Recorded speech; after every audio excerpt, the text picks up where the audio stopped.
Hello students, this is Supriya Mogle. Today's topic is publication misconduct in this research methodology series.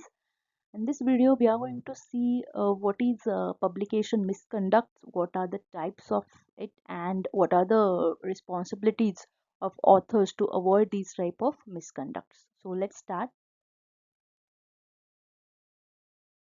First, we'll see the meaning, fabrication, falsification, or plagiarism in proposing, performing, reviewing, research, or reporting thesis. That means जो कुछ भी हम data collect करते हैं अपने thesis के लिए या फिर अपने रिपोर्ट राइटिंग के लिए, तो उस डेटा का मिस यूज़ करना या फिर उसको मिस प्रेजेंटेशन उसका हो गया, या फिर फॉल्सिफिकेशन और copying another work is everything come under you know publication misconduct. So मैं आपको टाइप्स एक्सप्लेन करूँगी, उसके बाद आपको ये टॉपिक अच्छे से समझ आएगा.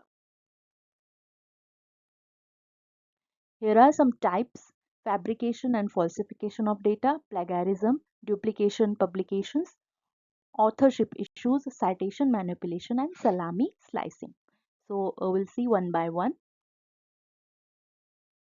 So fabrication and falsification of data. What is fabrication and falsification of data? You are making up results and recording them as if they are real. इसका मतलब फैब्रिकेशन का मतलब क्या होता है कि आप ऐसे रिजल्ट्स या फिर आपके डेटा का ऐसा रिकॉर्ड बना लेते हैं जैसे वो रियल है, जैसे वो करेक्ट है, लेकिन वो नहीं होते हैं. Okay.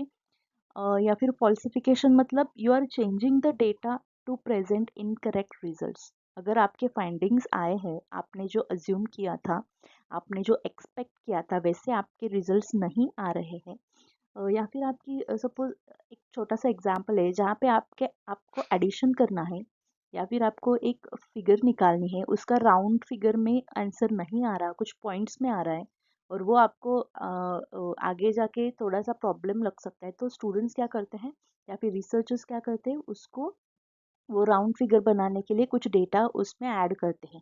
That is you are changing the data to to present your result as per your expectations. Okay. आप गलत तरीके से डेटा प्रेजेंट करते हैं ताकि आपके हिसाब से आपको डेटा रिजल्ट मिल जाए. प्लेगरिज्म क्या होता है? प्लेगरिज्म मतलब आप किसी और का जो काम है उसको रेफर करते हैं, उसको कॉपी पेस्ट करते हैं, बट उसको प्रॉपर क्रेडिट नहीं देते. यू आर यूजिंग और referring someone else work without giving proper credit. तो यहाँ पे कैसे कॉपी कर सकते हैं? वर्ड बाय वर्ड कॉपी करते हैं, या मतलब पूरा पूरा का पूरा पैराग्राफ आप जैसा है वैसे कॉपी करते हैं, या फिर आपने अगर वो कॉपी कर भी लिया तो आप उसको कोटेशन नहीं देते, या फिर पैराफ्रेजिंग मतलब एक पैराग्राफ है, उसमें कुछ वर्ड्स है, तो उस वर्ड्स को आप सिमिलर वर्ड सिनोनिम्स फाइंड करके वहाँ पे पुट अप कर लेते, और ऐसे बताते कि ये मेरा ओन वर्क है.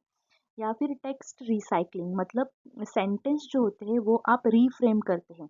Okay. That is again comes under plagiarism. मतलब for example, the glass is broken.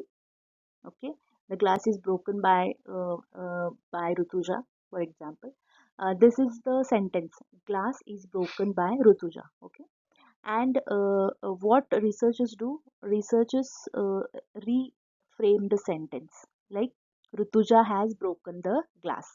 Okay, दोनों का मीनिंग सेम है, लेकिन सेंटेंस क्या किया? रिफ्रेम किया. That is again plagiarism, which is a part of publication misconduct, which is unethical. Okay. Next is a duplicate publication. What is duplicate publication, or you can say submission related misconduct? Okay, that means one research paper you are publishing in multiple journals.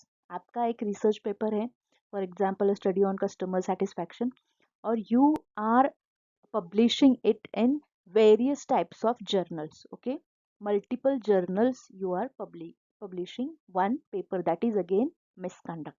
Authorship issues मतलब सी, मैंने यहाँ पे एक image दी है research paper की, और आप देख सकते हैं यहाँ पे 3 ऑथर्स ने मिल के एक पेपर लिखा है. ओके. यहाँ पे 1 2 एंड 3। जो फर्स्ट होता है उसे बोलते हैं प्रिंसिपल ऑथर, और ये जो होते हैं वो को ऑथर्स होते हैं। ओके, तो सीक्वेंस ऐसा होता है कि जो प्रिंसिपल ऑथर है वो फर्स्ट होता है और बाद में वो को ऑथर्स होते हैं। ओके, तो यहाँ पे रिसर्चर क्या करते हैं, ये जो सीक्वेंस है वो चेंज करते हैं, ये सीक्वेंस चेंज करते हैं और ये पेपर एक अनादर जर्नल में पब्लिश करते हैं। ओके, मतलब रिसर्च जो प्रिंसिपल ऑथर है उसका नाम नीचे आएगा, और सपोज ये ऊपर ये as a principal author, Himanshu as a principal author हम अगर डिक्लेयर कर देंगे तो यहाँ पे सीक्वेंस पूरा चेंज होता है and again you are going to publish in the another journal. या फिर आप क्या करते हो, या फिर रिसर्चर्स क्या करते हैं कि किस किस ऑथर ने इस पेपर में क्या कंट्रीब्यूशन किया है वो यहाँ पे नहीं समझ में आता।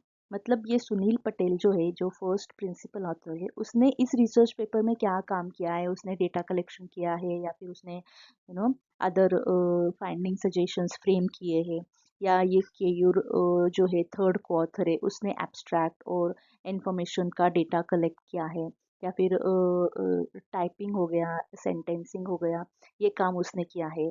सो ये जो कॉन्ट्रीब्यूशंस है वो यहाँ पे कॉन्ट्रीब्यूशंस डिस्प्ले नहीं करते, again it is one type of misconduct. So these are authorship related मिसकंडक्ट्स।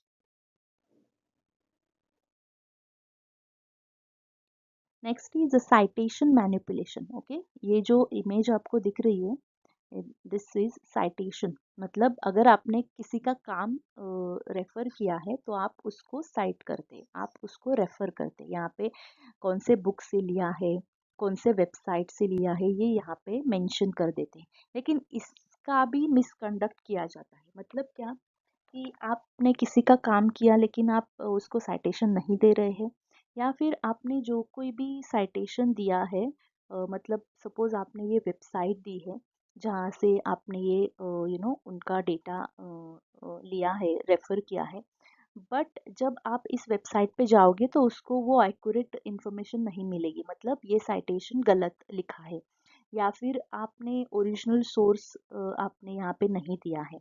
So these are some types of citation manipulation. Then salami slicing. Slicing is also very serious issue in the misconduct. यहाँ पे क्या होता है, एक अगर thesis है, suppose एक thesis है, बहुत ही बड़ा वाला थेसिस है जहाँ पे नियर अबाउट सपोज 400 पेजेस है। ओके, तो यहाँ पे स्टूडेंट्स क्या करते हैं, they divide the data set.